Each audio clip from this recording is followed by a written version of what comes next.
it's over now. There will be relief probably from a Newcastle point of view, but also from a Liverpool point of view. Do we see him start? And does this mean it's their title to lose? I don't think he'll start. I think Ekitike will start and will come in the last 20 minutes. Slot has said he hasn't bought it for these 2 weeks. He's bought it for the next 6 years. Yeah. So I expect Liverpool to be solid. I expect them to be have that consistency of team selection. And he will have to fight his way into the Liverpool shirt. Tim, what do you think? I don't think he starts now. He's not ready, not played enough. You know, he's been away, played the Kosovo and Slovenia for Sweden. I mean, 20 minutes each time at the end of the game, so he's not physically ready to start. He's not needed to start either, is he? At Liverpool, you know, as much as they've not played that well, took maximum points, they're doing brilliantly. So I just think Liverpool will be too strong for Burnley. I think Burnley will struggle between now and the end of the season. They're in a relegation fight for me. But they don't need me telling them. They knew that before a ball was kicked. They're just going to have to fight very hard to try and stay in this great division. But when you're playing against the champions, I think it's always going to be difficult. But like I say, they're nothing to lose, have they? You know, so they go out there, no one expects them to win. So I wish them well, but they're going to need all the luck they can get. We are going to talk a little bit more about Burnley, but first, Alexander Isak spoke about why he chose to sign for Liverpool and what he hopes to achieve at the club. Oh, it's a mixed emotions, some relief, but a lot of pride, happiness, and just happy it's done, and I can get back to work, and looking forward to seeing the teammates and the fans, and just getting back out there. I want to create history. I want to win trophies, and that's ultimately the biggest motivation for me, and I feel like this is a perfect place for me to grow even further. So let me repeat the second part of that question I asked before. Does this mean it's their title to lose now? Yes, that they have Ekitike and Isak? Yes, it does. I mean, sometimes people say, would you rather have Arsenal's defensive base, best defence in the Premier League last season, or Liverpool's attack?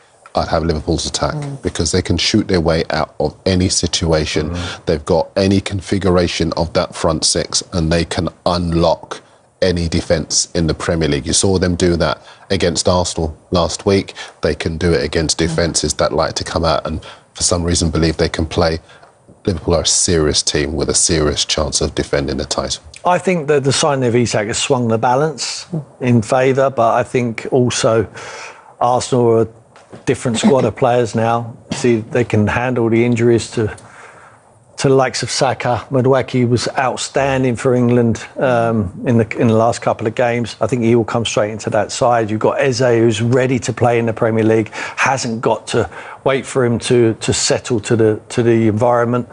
I think they're a more rounded, balanced squad. So you take Arsenal's defence over Liverpool's attack? No, I wouldn't. I just think Isak just swings the balance, but I just think Arsenal, it's now or never. It's now or never for Arsenal. I would not rule them out. Certainly they're going to be in it. If you finish above Arsenal, you win the league.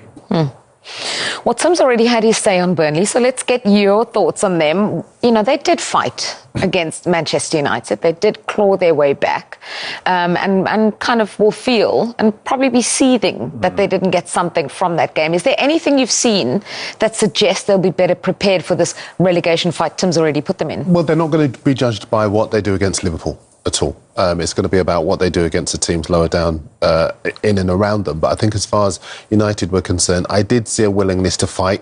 I also saw their goal-scoring potential as well. They were very unfortunate in that game. They were denied, if I'm not mistaken, a goal by a poor offside decision. Offside, yeah, it was. So, and had that gone their way, it could have been a very different game indeed. I think they have a chance of staying up, but I don't think they're beating Liverpool. OK, looking forward to that one coming on Sunday. Still to come on this show, we preview Newcastle against Wolves. Two sides struggling. I think they'll be gutted. I think they'll be sitting there like... if anyone's ever watching this who's ever split up with their girlfriend, those weeks afterwards, you're so sore and unhappy and gutted. Honestly. Especially when she's joined someone who's better looking than you, got everything than you, got hair. Honestly, they've got their own teeth. How did we end up down this road, guys? No, that's how they'll be feeling. They're gutted. I mean... they've got to move on.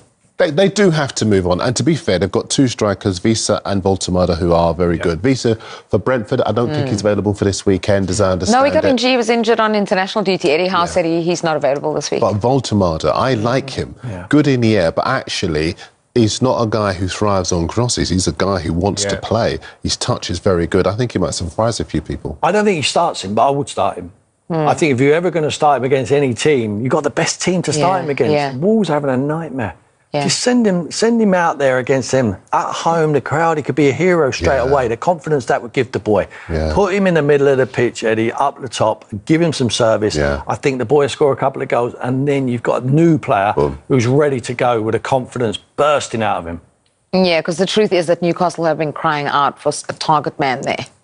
Yeah, they have, and I think, but also, it's now about the dynamics of if he were to score those goals. If they've got someone straight away to shout about rather than Isak, what you don't want is for the narrative to be Isak is doing well with Liverpool and Newcastle have got a pale imitation of him.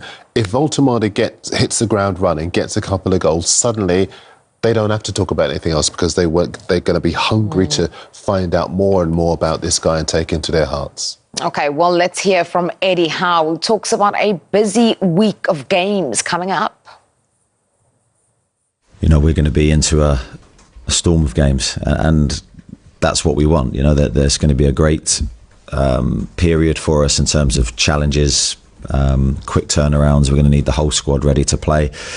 And that's why the last 2 weeks has been good, because we've been able to get work into players that needed it. So I think everyone's in a very good physical condition now to contribute. And it's really focusing on the whole squad in the next few weeks, because that collective is going to be the key thing. What's gone wrong at Wolves?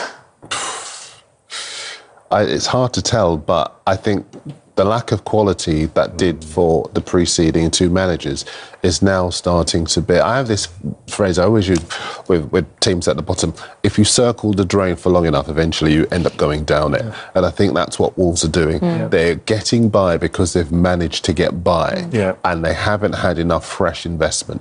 And that's why now, this season, it's going to be tough. I think the owners, sporting directors, they've taken their eye off the ball. What they felt is that, you know what, we can lose Aït-Nouri, we can lose Cunha. Now, you can't keep losing your best players and not replacing them, because in the end, it will catch you out. I had that at Aston Villa myself. Sold 4 or 5 of our best players in the second season I was there. All of a sudden, just struggling. They're bringing new players. Yeah, they might be okay, but in the future, they turned out to be all right, possibly some of them, but they weren't ready. And they were trying to decorate a tree we never had. We needed a foundation. That's what we needed. And the tree's gone, unfortunately, for Wolves at the moment. So Vitor Pereira's done a magnificent job since he's been there, but I think he's got his work cut out. And they've taken their eye off the ball, because the Sunderlands of this world and the Leeds, we already talked about Burnley. It's not, I think Burnley will struggle, but Sunderland, with that home advantage, if they can get their tails up, and the Ellen Road Leeds, I think one of them, or two of them, will stay in the Premier League, and that means someone else has to drop in. And the favourites at the moment to drop in is the old gold of Wolves. Do you know, it's interesting, because Sunderland spent £143 million in the summer. They invested because they knew they had to. Wolves haven't. You know, you can't just be satisfied to be in the Premier League and expect to beat teams that have actually invested, expect to beat teams that are settled, that have got the depth of squad to compete in the Premier League. So when you ask what's gone wrong, it's the fact that they've been a little bit complacent. The only thing that might save them is that they've kept their powder dry. They have money to spend. They've got headroom to be able to do it. Come January, press the panic button, sign a few players. Hopefully the manager can, you know, the magic wand like she did in last season. And then he can go to the pub and have a drink with the fans again and smile like he loves to do. I bet he hasn't been there I bet they're wondering where he is. He don't go when they lose. I wonder why. That's why I never went. Lemonade, says Darren. Yes, absolutely. Lemonade or mineral water. OK. You don't have to drink when you go to a pub. Anyway, it's time to hear from some of the other managers now ahead of match day 3. Let's whip around the Premier League.